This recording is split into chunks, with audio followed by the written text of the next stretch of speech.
তো এই রেসিপিটা খুবই দারুণ লাগে গরম থালিতে, যদি এই রেসিপিটা থাকে খুবই দুর্দান্ত লাগবে। তো দেখতেই পাচ্ছ আমাদের বাড়িতে সজনে গাছ হয়েছে, অনেক সজনে ডাঁটাও হয়েছে। তো এগুলো আমি তুলে নেব, তুলে একটা সুন্দর একটা রেসিপি বানিয়ে দেখাবো, খুবই ভালো লাগবে আপনাদের। আর এই রেসিপিটা যদি ভালো লাগে আপনাদের লাইক করবেন, কমেন্ট করে জানাবে কেমন হয়েছে। এখানে আমি সজনে ডাঁটাগুলো তুলে নিয়ে চলে এলাম। আর এখানে নিয়েছি একটা বড় সাইজের আলু, তো এগুলোকে আমি কেটে নিব। তো দেখতেই পাচ্ছ এগুলো আমি কেটে নিয়েছি। তো নমস্কার বন্ধুরা, সুমতি রান্নাঘরে আপনাদের সকলকে স্বাগত জানাই। তো সজনে ডাঁটার যে এই যে সজনে ডাঁটার গায়ে এইভাবে একটা থাকে, এটাকে তুলে নিতে হবে। সজনে ডাঁটার যে ছালটা সেটা তুলে নিতে হবে। আলুগুলোকে আমি ছোট করে কেটে নিয়েছি, এবার এটাকে আমি জল দিয়ে ধুয়ে নেব। এটাকে ধুয়ে নিয়েছি, এর মধ্যে আমি নুন মাখিয়ে কিছুক্ষণ রেখে দিব।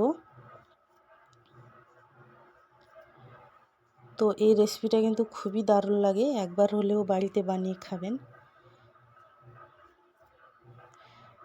এখানে নিয়েছি আমি চেরা পোনা মাছ। তো মাছগুলোকে আমি কেটে বেছে ধুয়ে নিয়েছি।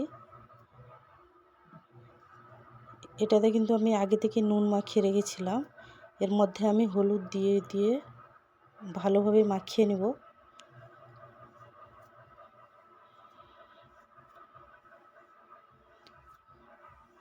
তো এটা মাখানো হয়ে গেছে।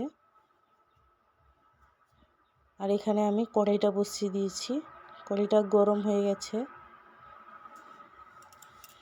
এরপর আমি দিয়ে দেব তেল।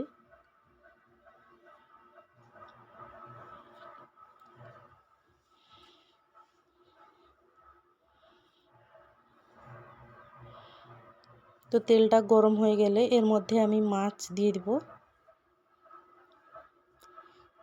কড়াইটা কিন্তু খুবই গরম হয়ে গেছে, তো এর মধ্যে আমি মাছগুলো ছেড়ে দিচ্ছি।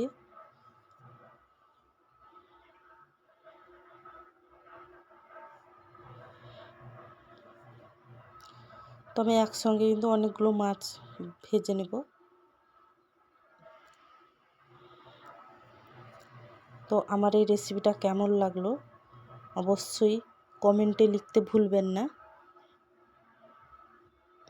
তো এটাকে ভালোভাবে উল্টে পাল্টে ভেজে নেব।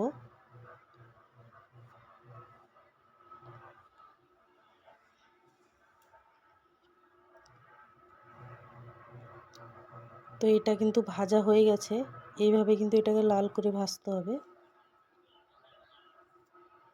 তো এটাকে আমি তুলে নিচ্ছি। তো এইভাবে আমি মাছগুলোকে ভেজে তুলে নিতে হবে।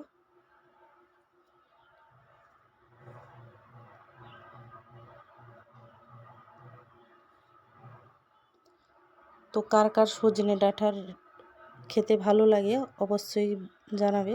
তো এখানে আমি পুরো মাছটা ভেজে তুলে নিয়েছি। আর এই রেসিপিটা বানানোর জন্য এখানে নিয়েছি আমি 2টো টমেটো, আর নিয়েছি এখানে পেঁয়াজ, আদা আর জিরে, এগুলোকে আমি বেটে নেব। তো ওই কড়াইতে যে মাছ ভেজেছিলাম তেলগুলো বেঁচে গেছিলো, ওর মধ্যে আমি সজনে ডাঁটা আলু দিয়ে ভালোভাবে এটাকে ভেজে নেব ঢাকনা দিয়ে।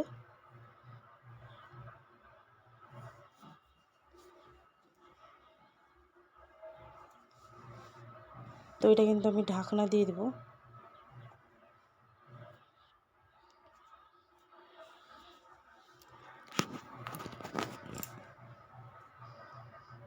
তো ঢাকনাটা তুলে আবার ওইটাকে ভালোভাবে নাড়াচাড়া করে নিতে হবে।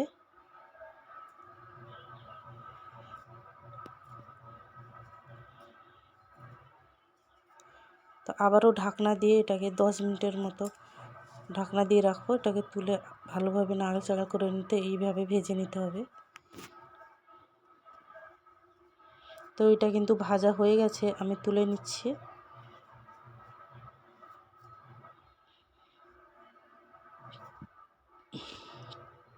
তো এই রেসিপিটা কিন্তু ভীষণই সুন্দর হয়, খুবই দারুণ হয়। তো এখানে আমি অল্প তেল দিয়ে দিলাম।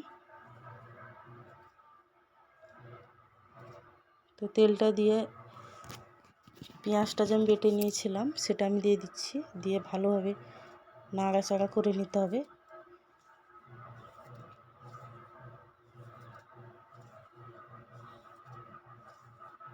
তো পেঁয়াজগুলোকে কিন্তু খুবই অল্প আঁচে এটাকে ভাজতে হবে।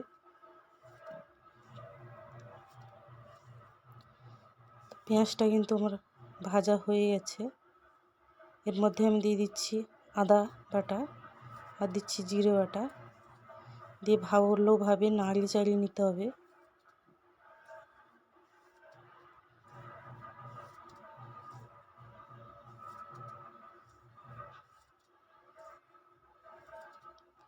তো এটা কিন্তু ভালোভাবে ভাজতে হবে। তো এটা আমি ভালোভাবে কষিয়ে নিয়েছি মশলাটাকে। এর মধ্যে আমি দিয়ে দিব 1 চামচ হলুদ গুঁড়ো, দিয়ে ভালোভাবে এটাকে নাড়িয়ে নিতে হবে। তারপর দিয়ে দেবো 1 চামচ লঙ্কা গুঁড়ো। তো আবারও এটাকে আমি নাড়িয়ে চাড়িয়ে নিচ্ছি।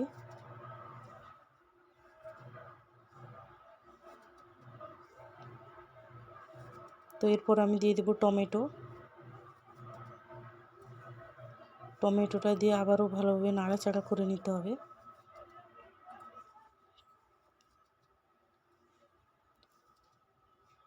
তো এর মধ্যে আমি অল্প কিছু নুন দিয়ে দিচ্ছি। নুনটা দিয়ে ভালোভাবে নাড়াচাড়া করে নিতে হবে।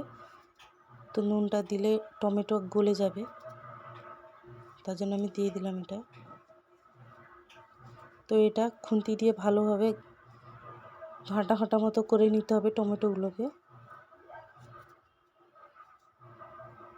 তো এখানে আমি অল্প কিছু জল দিচ্ছি।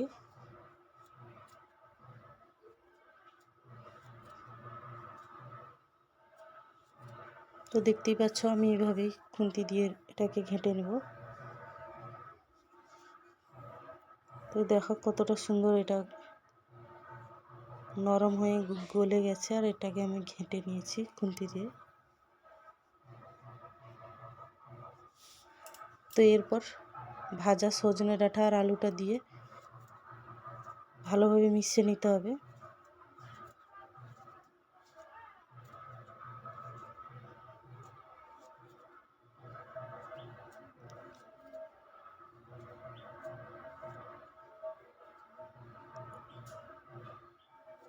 তো এটা আমি ভালোভাবে মিশিয়ে নিয়েছি। এর মধ্যে আমি জল দিয়ে দিব 1 বাটি মতো।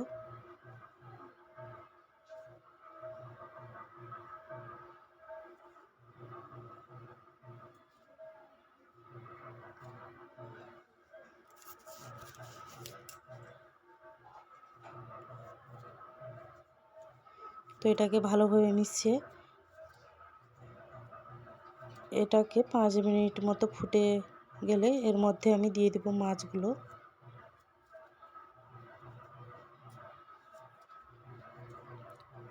তো মাছটা দিয়ে আবারও 5 মিনিটের মতো এটাকে ফুটিয়ে নেব।